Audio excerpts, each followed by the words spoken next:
We go 5 on. Should we pull this door across? Yeah, let's close that if you don't mind. Yeah. Got a few stragglers. Val, were you coming in? Yeah. Okay. Coming, Sandy's coming. Denati's coming? Good. Yeah. All right, we're getting started, people. Okay. Look at anything. You want. Yay. Happy. All right, we got a few stragglers coming in. Okay, perfect. All right, we're gonna go get started and we're not gonna wait for anybody else. So, all right, so who here is a little bit uncomfortable with this buyer presentation? Anybody? Buyer presentation, buyer broker agreement, a little bit of a challenge. So when you are looking to meet with a buyer, a lot of agents have said to me, well, Tammy, how do I get them, to meet with me? Like, what's the proper language to, because nobody wants to come in for a buyer presentation, right? So you really don't want to call it a buyer presentation. You want to call it the buyer process. So when you're looking at having the buyer come in, say, you know what, I'm really excited for the opportunity to work with you. I always use those words. I really look forward to the opportunity. Hurry up, Joe. Yeah, I just said hurry up. You could. Opportunity to work with you. Before we get started, I'd like to go over the buyer process with you. And some buyers might say, well, oh, I know all about the buyer process. And you say, oh, you do. I said, so when you make that 10, 15, $20,000 earnest money deposit, you know how to get that back? And of course, they say no. And I said, this is why it's important that we sit down before we go out and look for property, so you understand what's next. You always want to tell them what's next, okay? That way that gets them in the door, right? Because we already know that this whole buyer presentation process is to do what? To get them to sign the buyer broker agreement, correct? Okay, so I'm going to go over my exact presentation with you. If you want a copy of it, I'm happy to share it. Just email Sandy. Sandy, sorry, I'm putting that on you. Email Sandy and she will send it to you. It's in Canva. You can copy and paste and there you go. All right. Oh, this is going to work. Okay. Okay, so we start with that and it actually wasn't the down button. Yeah. Okay, just go to the next page. So when we're going through the home buying process, Mr. Seller, these are all the things that we're going to go through. Choosing the right agent, about me, about my company, client testimonials, pre-approval, house hunting, making an offer, home inspection, loan approval, and appraisal. So this is basically everything that I'm going to cover in this process in a very short presentation. So again, you know what's next, right? You always want to let them know what's next. So you're preparing them so they know. Okay, next slide, Sandy. All right, choosing the right agent. So this is where you want to put in your bio. Now, some of you go, you know what, I'm not really happy with my bio. What's my unique selling proposition? The easiest way to do that is to go to ChatGPT. How many people know what ChatGPT is and are using it? Okay, anybody here not? Okay, perfect. So when you do that, you're gonna type in, I'm Tammy Burnell, Keller Williams Real Estate. I've been in real estate for 35 years. I worked the Los Angeles, Beverly Hills area. I've worked with military, first-time home buyers, foreclosures. Look, okay, you put all that in ChatGPT. And then you ask ChatGPT, I said, based on this previous information that I had given you, please ask me 25 specific questions that can help me build a unique selling proposition. So I'll say that again. Ask me 25 specific questions to help me create a unique selling proposition to help me build my business. You would be amazed what this thing builds for you. It's going to ask you questions about, well, how many deals do you want to do this year? What is your price range? What type of, who's your ideal client? All kinds of things. And then it will spit out a beautiful biography and your USP. Okay? Because when somebody says, what do you do? What do you say? Deny. Somebody says, what do you got calling me out? Deny. I just met you at a network meeting. What do you do? I sell real estate I provide services to sell real estate and land listings for something. Right, okay, so that is so perfect, right? Because what you don't want to do is say, oh, I'm a real estate agent with Keller Williams. How many of those are there? Good job, Joe. All right, so you want to be, and Donati was almost there. I really put him on the spot, so thank you for that. But I knew that you were gonna say I'm a real estate agent. So what you want to say, like when somebody asks me, Tammy, what do you do? I say, oh, I help real estate agents get off the roller coaster of income. Can you say that again? How real estate agents get off? What I do? Yeah. Yeah, I help real estate agents get off the roller coaster of income. Well, what does that say to you? Oh, you're a real estate coach.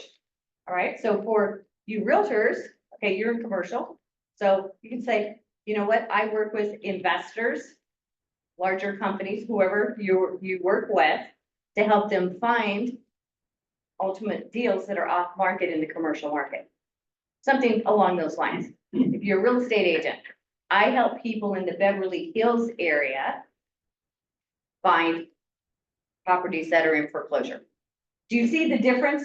You want something specific to catch their attention, so they want more of what you have to offer. You do not want to say, oh, I'm just a real estate agent, and I work for Keller Williams. That's not going to be good enough in this market. So everybody understand that? You get your USP, and then you can use that to incorporate when somebody says, oh, what do you do? I help real estate agents get off the roller coaster of income. And they just happen to be a real estate agent. They're like, oh, I need some of that, right? That's what you want to do. All right, next slide. All right, so this is just my career timeline. So if you're a new agent, you don't want to add that slide. All right, because you're not going to have a career timeline. All right, now you could say the previous industries that you've worked in, if you want to do that, but don't put in necessarily a timeline. Okay, so my timeline is, I date myself, 1988. Anybody born after 1988 here? I was born in 88. Oh, God. I was born in That is horrible. Okay. I know. I was Sandy. born with. I was 1 year old. Okay, I was. lovely. I was a I'm month. old enough to be your mother. Nice. I was 1 year old. I was a month. Oh, good Lord. All right. 88. Good, go, Joe. All right, so 1990, I don't know why he's doing that, but whatever.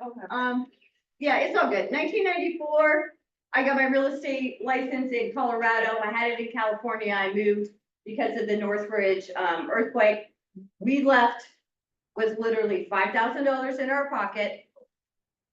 Knew nobody, me and my husband and my little 4-year-old, no real estate license, nothing. And I was able to build a really successful career, not knowing a soul, no family, no friends, within, yes, sir. Okay. Okay, come on in. Within an 8-year time frame. Okay, so I worked with military families, specialized in relocation, and then got homesick, moved back to California in 2001. 2009, I became a real estate coach, primarily working with newer agents. I was Tom Ferry's #1 coach. That doesn't necessarily mean anything to the consumer. However, it just is an added value that I know what I'm talking about. And then 2021 to present, renewed my license because I made the biggest mistake of my real estate career. Allowed my real estate license to expire in 2009 because I had already put in 25 years and I just wanted to be a real estate coach. But COVID came around, I got bored and decided to go back into the market. So next slide. So you can do that however you want, but just, give them a little bit of history. Maybe instead of, if you're new, talk about that, your family or where you grew up. You're originally from, Ohio, and you moved to California when you were this age and you were in the entertainment industry or what have you. Sorry, Sandy, I'm gonna go really fast because I want to make sure we're going through, because there's a couple slides that are gonna spend a lot more time. Okay, so you can use whatever slides you want on Keller Williams, your company. Go ahead, next slide. How much do you think the consumer really cares what company you're with? Well, they want A something. lot around here, about, I around here, about. yeah. Some. Yeah, so it just depends on the client, right? And how much you promote it. So you want to make sure that, you're spending a little bit of time on why you chose Keller Williams and why it's, in your opinion, better than some of the other companies that are out there. Okay, client testimonials. Again, I have mine up here. Bruce was a military vet. Roy was actually a lawyer, 75-year-old lawyer. I had to handwrite every contract, not handwrite every contract, but have every contract signed by hand. Because he wanted to read every single document. So his file is about 4 inches thick because everything had to have a copy for him and a copy for me, and then I had to scan them all. So he was a pleasure to work with, great guy, but so I like to kind of tell the stories about the clients that I work with. And then Mike and Lori were just a first time home buyer that, they didn't really realize that they could come in with a lower down payment with an FHA loan.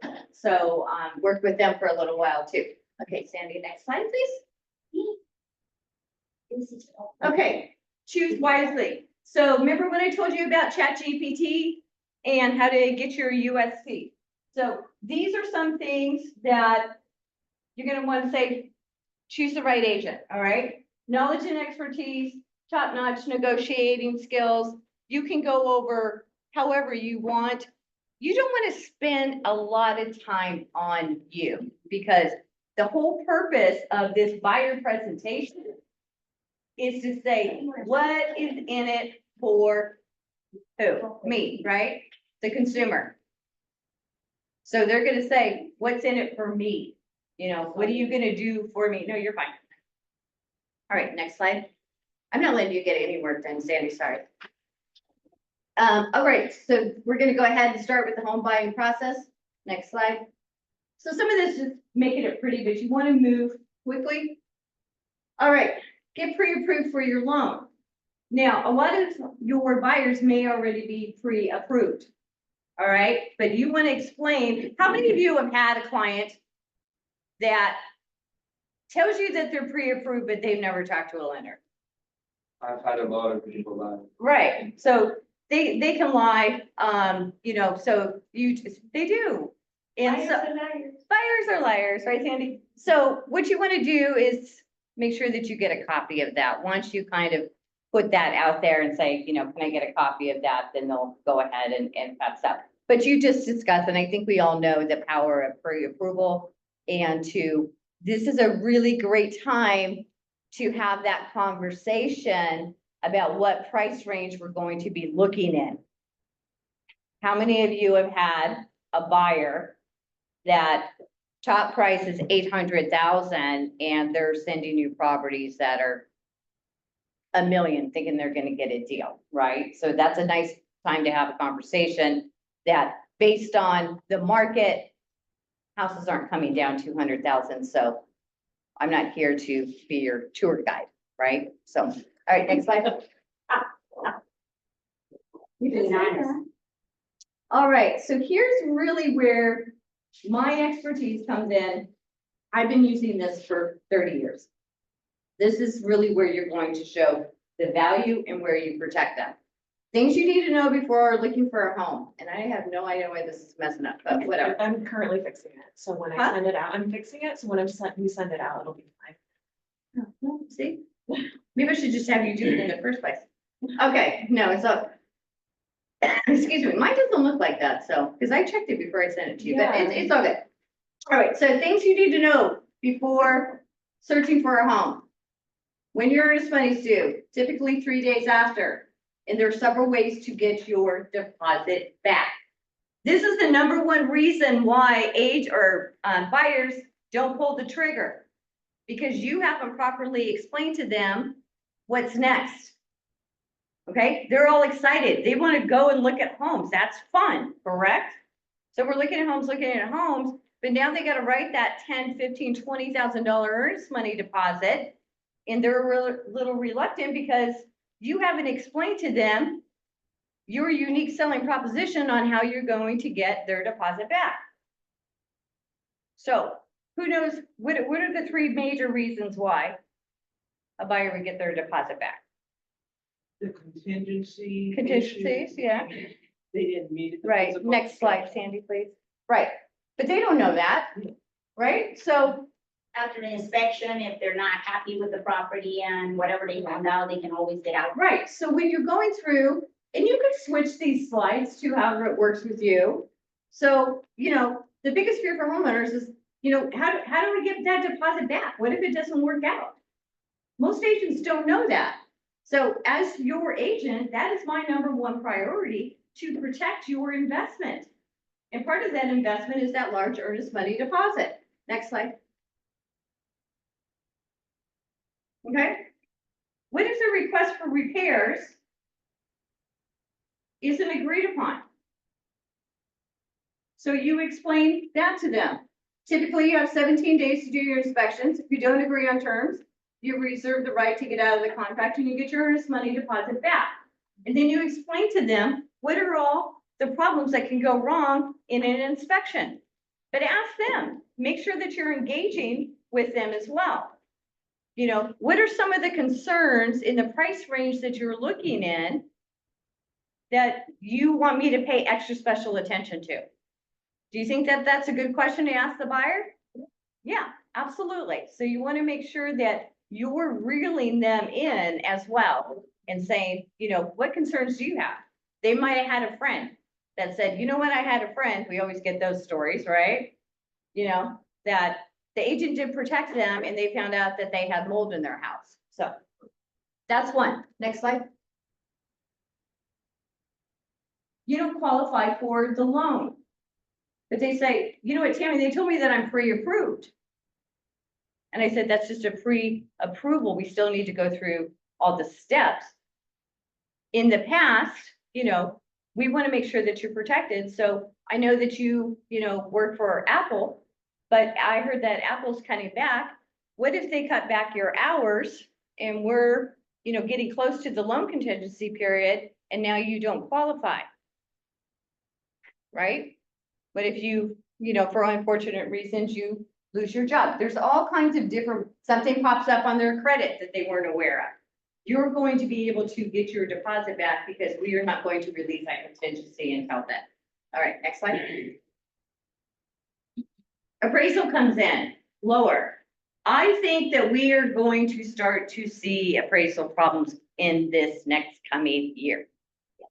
For sure. I think, in my personal opinion, we have topped the market. Okay, the first time home buyers have been out of the market for 2 years minimum. So who feeds the ladder? The ladder that goes up. First time home buyers move up to middle, move up to luxury. Yes, Joe. No, it's first time home buyers. They're feeding. So if you don't have the people that are coming in the market to feed and go up the ladder, then prices are going to top out. So when we have an appraisal problem, what are our choices? Negotiate or get out. Right. So seller can come down on the price. Buyer can make up the difference, which we know hardly ever happens. Or we can get out of the contract. Okay. Or you So- can talk, maybe Yeah. you can talk to the appraisal. Yeah, that's another one too. Because I've done that and they've come up $500,000 just by Really? adding things that are, well, it was a $4.5 million purchase and they appraised it at 4 million. And when I met with the appraisal and I said, listen, Right. you don't see that this project, that project, and that project are on its way. But I had to sit there and do a whole lot of homework. So when I opened my mouth, Right, I could show them and have proof. right. You know, you're absolutely right, because back in the day, Sammy, I think you remember, we used to bring comps to the appraisal.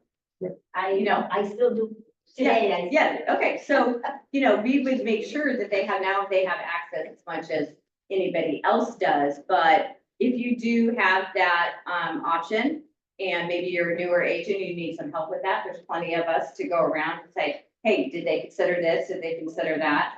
And, so thank you for that, that's great information. All right, next slide. All right, this is something that I use that almost no agent is using. And this is super, super important because the agents don't know how to do it. I've called so many agents and I say, do you realize that you have an assumable loan on that property? How many people are aware that there's houses on the market right now with an assumable 3% interest rate? Those are rare, aren't they? But they No. wouldn't sell. Why would they sell? They don't know. They don't know. They have to sell them. Sometimes they do. Yeah. Right, so I'm gonna explain to you why this is such a unique selling proposition. I don't know where Cameo went, but having a lot of my agents that are in my coaching schedule do open houses. And my open house script works like a charm. You get a client every time. But during that process, once you find out, are they working with an agent, who they are, have they been pre-qualified, you say, and this is the hook that gets them every time, is you say, Mr. Buyer, were you interested in off-market foreclosure properties? And were you aware that there's properties that are on the market and off the market for that matter, with a 3% assumable interest rate? Nobody's saying that. Wow. We can help you with that.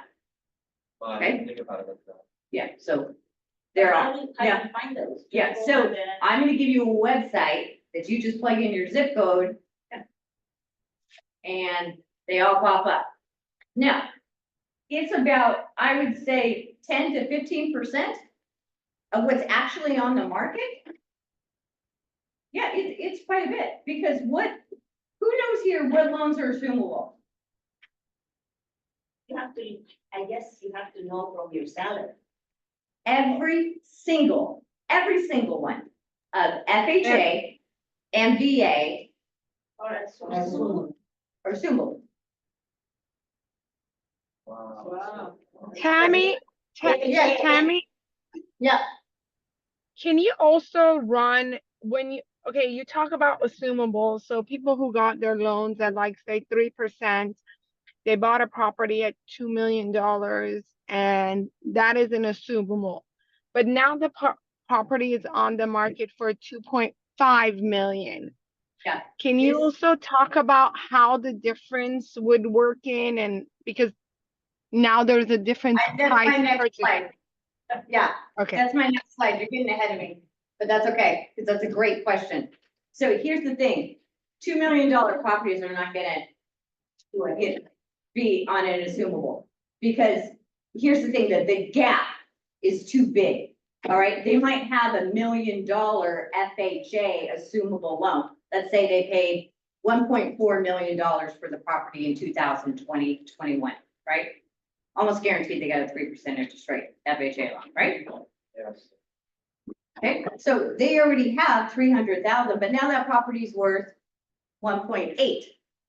The FHA loan is 1.1 or 1 million. Okay, so now you gotta come up with 900,000. Okay, That's two loans right there. so I'm gonna do a whole nother class on this. I'm not gonna spend a lot of time on it because it's a class in itself. But I'm gonna show you how to find them. I'm gonna give you the website and have you guys start doing some homework on this. Okay, because it's a great way to attract buyers and they're out there. and you need help, I can help you do those. So the website is assumable.io. And assumable.io is a company that they're a processor for the assumable loans. They charge $1,800 to do it.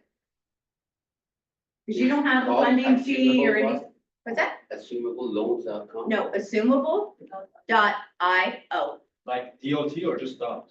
Dot. What do you .io. need 1,800 for what?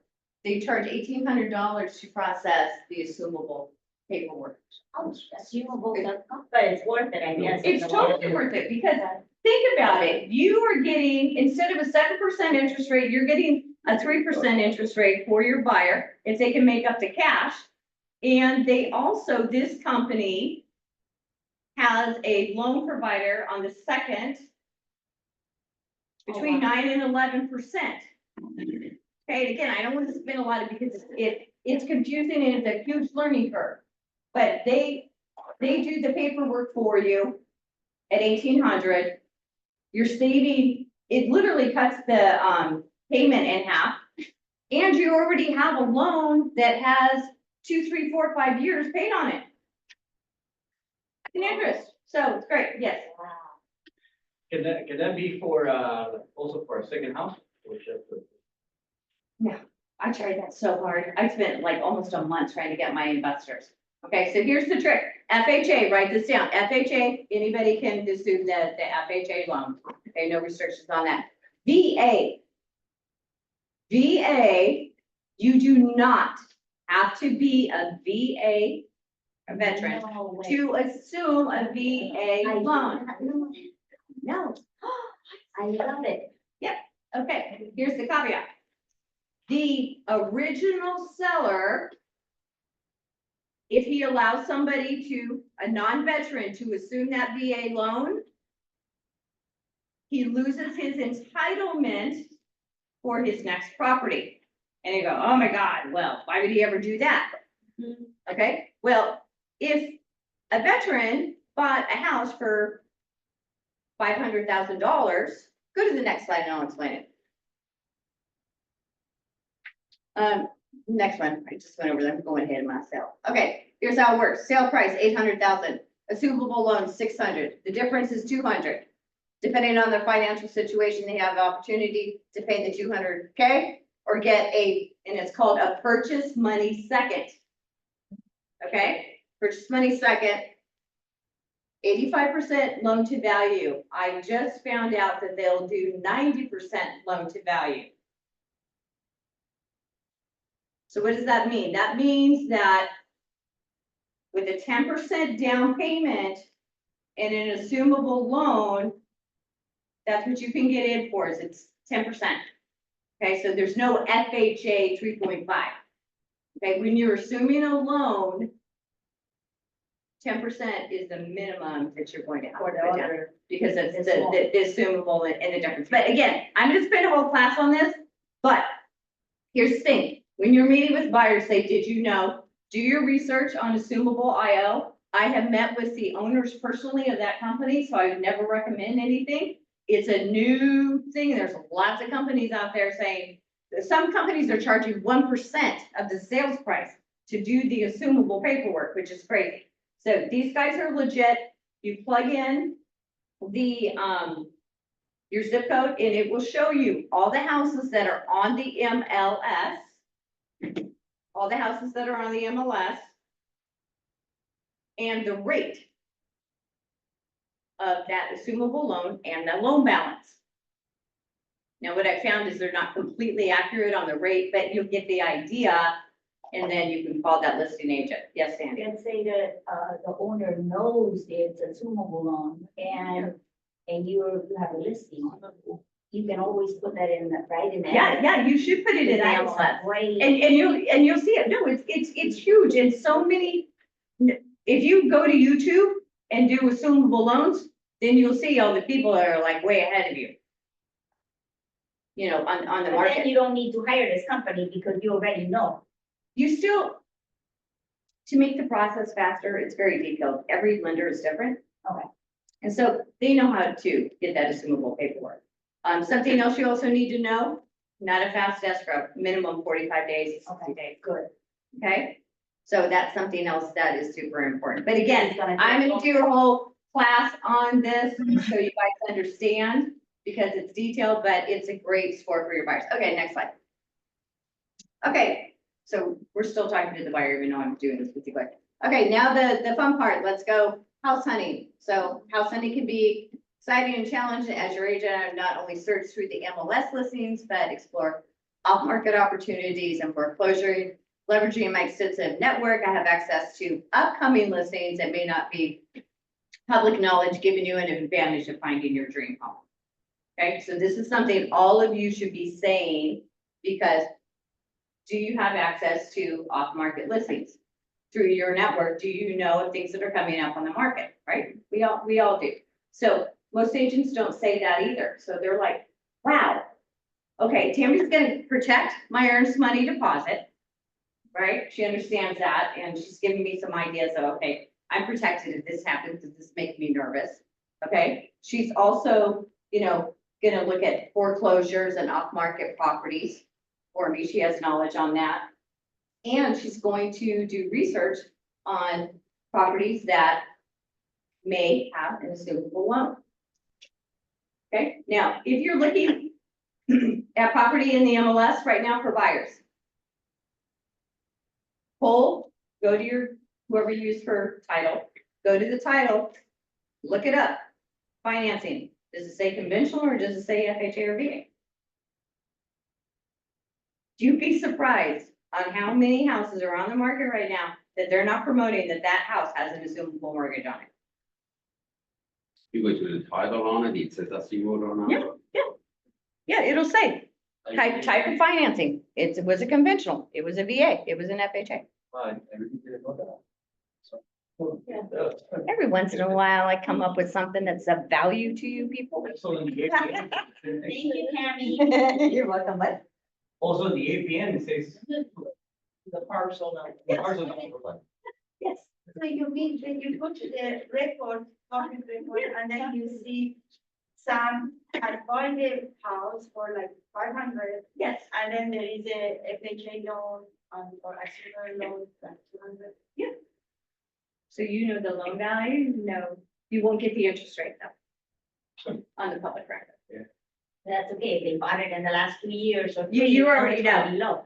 You can almost guarantee, but I have a listen, the guy on Charity, and I was telling you, he has an FHA loan.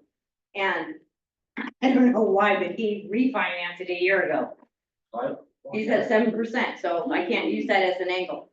Don't even get me started. Oh, Yeah, what a mistake. Sometimes they offer them $10,000 cash. Yeah. I didn't go into detail. I was just hoping I could get an angle on it. So anyways, but great. All right, next slide.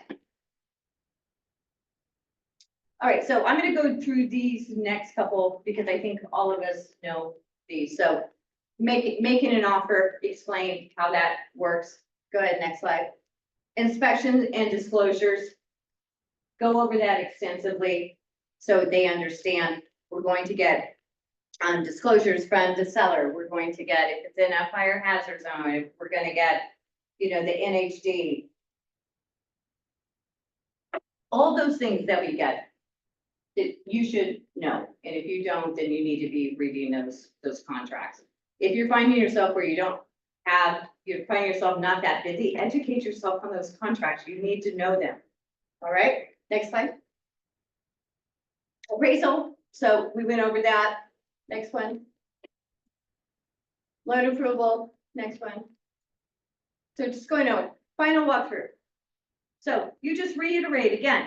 All right, so now we've done our earnest money deposit, we've done all our inspection, appraisals and loan approval. Now it's time for that final walkthrough. We check and make sure that everything is fixed or repaired to our liking, but what happens when it's not?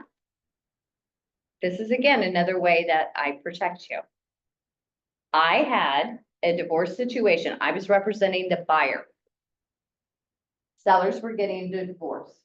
A few days before we were supposed to close, the husband of the seller decides that he's gonna be a real big jerk.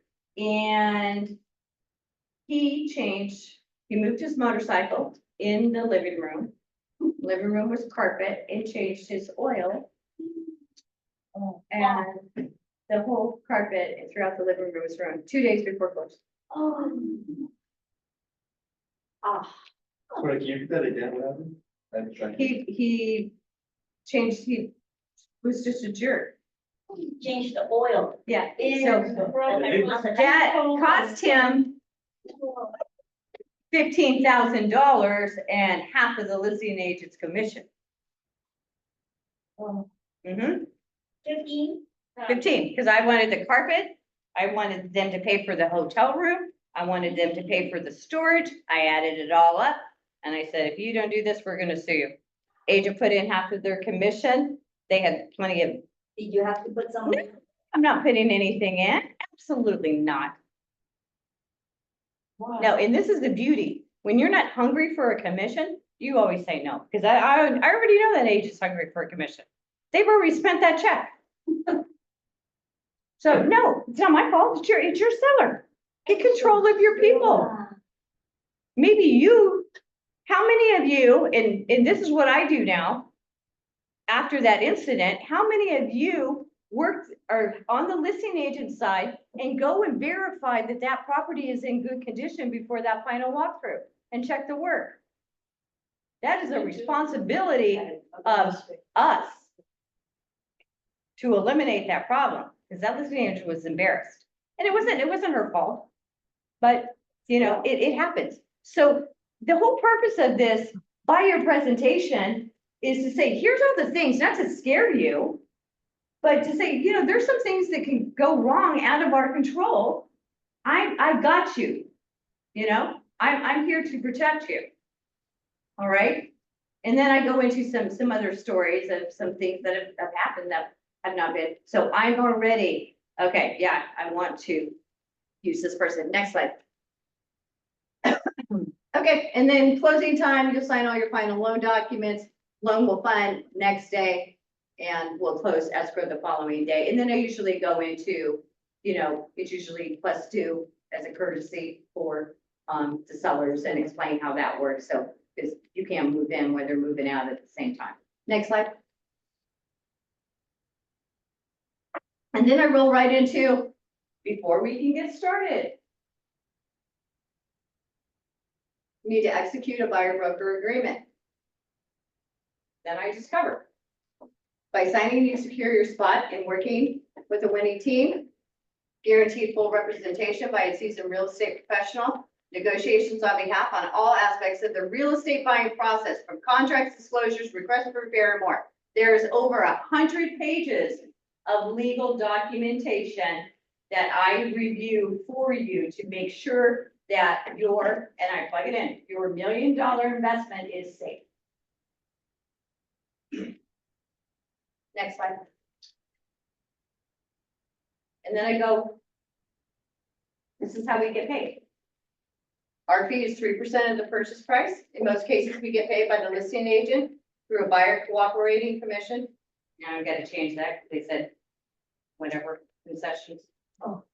That's so All concessions are negotiable in the event market properties for sale by owners or sellers of the market are offering a co-op. We will negotiate our commission.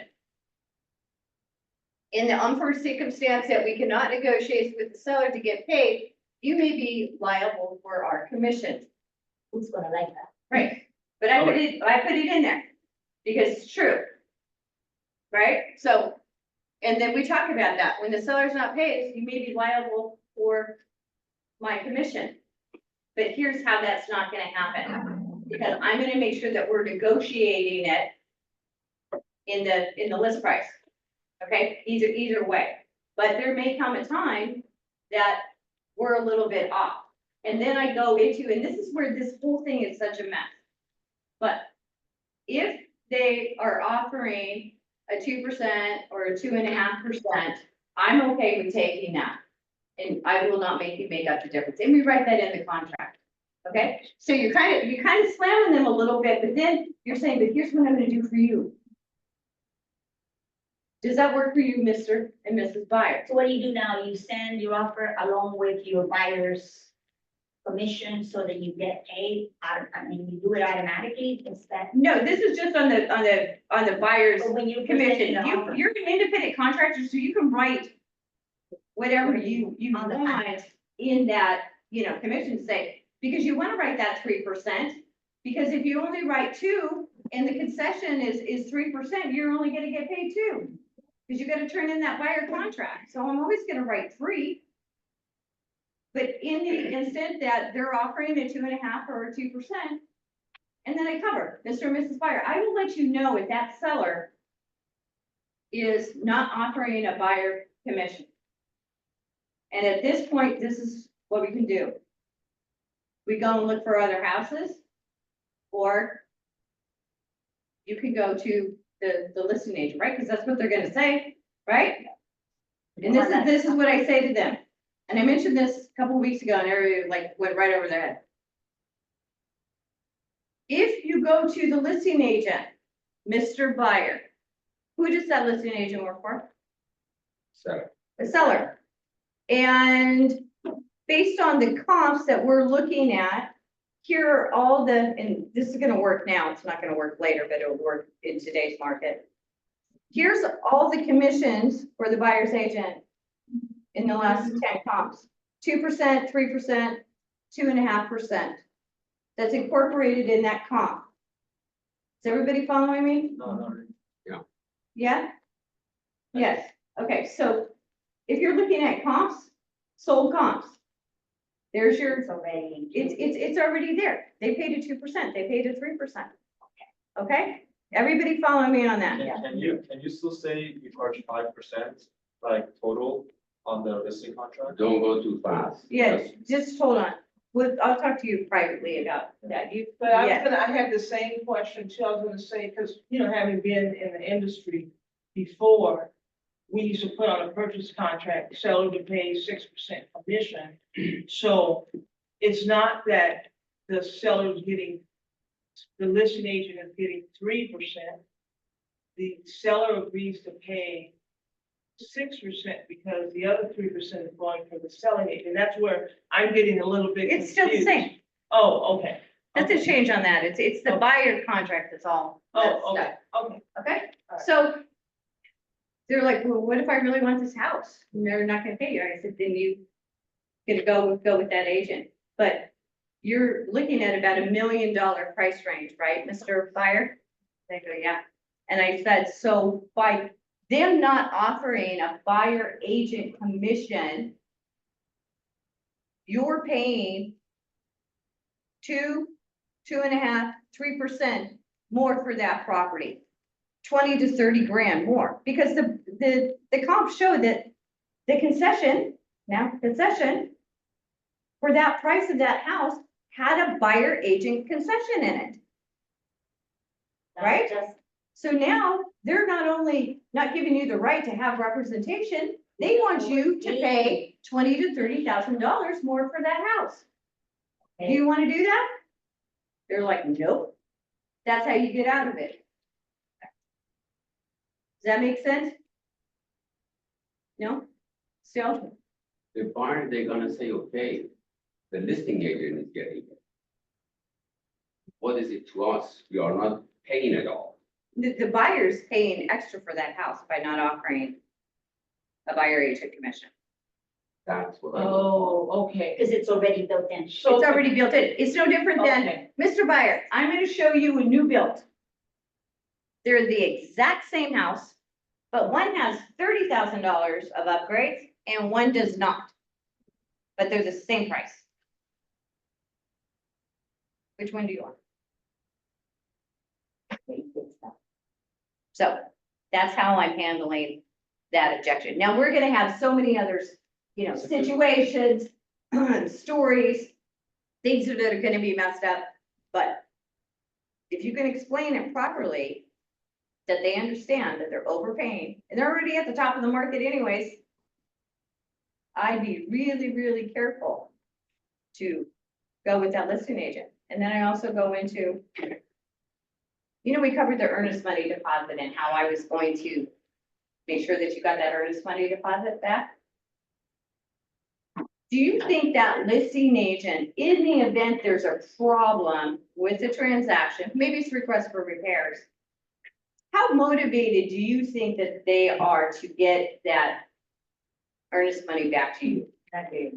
Not very much, right? And did you also know that in some instances, in a listing contract, the listing broker on a deposit that's refunded to the seller gets, sometimes the broker gets part of that.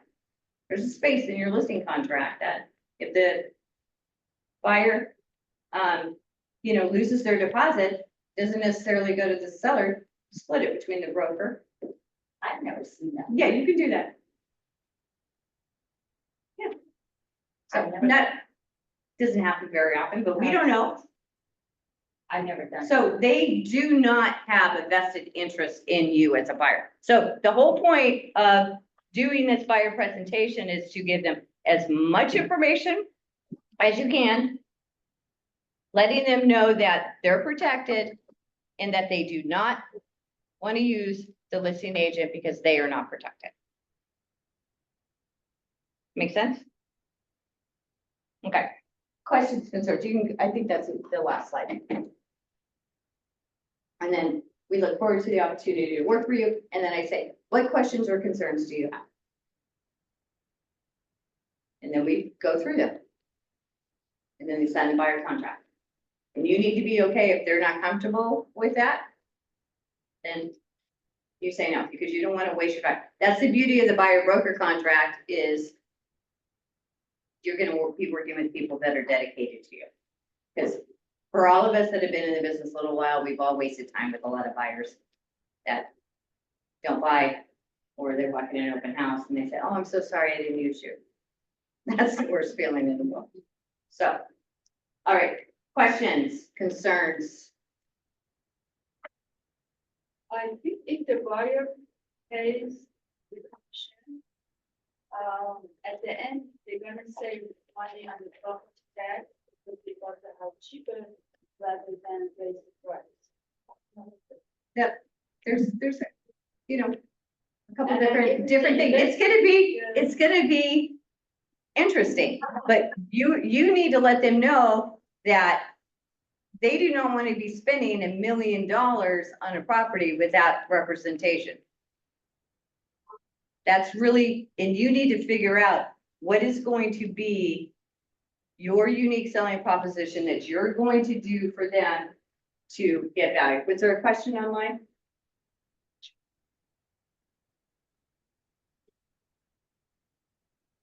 No? Okay, Can't they get a different appraiser? it depends on the lender. That's a great question, though. Yeah, so it's going to be really, really interesting. I did want to end with, these last few minutes. What type of objections are you worried about when working with a buyer and getting that signed? They're not used to it. Right. Yeah, so how do you go and approach them, and let them know? That's where you have to have that sit-down conversation, with them and say, you know what, the rules have changed. We have to obey by the rules and explain to them.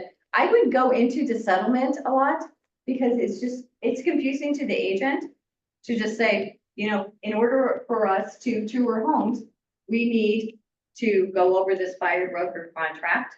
If you're not comfortable committing on a time, then these are the homes that I have for you to show you today. And we'll just do it for these 3 to 4 homes. And then next time, once you get comfortable with me, then we can sign a contract so we don't have to do this every time. It's repetitive. I know it's inconvenient, but this is how things work now. I got a quick question. Yeah. If you have a buyer working with, do you have to first sign a contract to show them property? Yes. Yes. Huh? Okay. Did not you had a question? Yeah, so how many, when you guys, because there's the buyer side, How long, how many months? that contract? I always try to get 12 months on a contract. I would get 12 months on a listing contract. But if you're not comfortable, Oh, no, I mean for the buyer. yeah, for the buyer, Oh, 12 months. And the reason why I do 12 months is because, I mean, I've been working with the buyer since November. There's just nothing there that she's looking for. So it's really hard. So you say, you know, we'll do this contract for a year.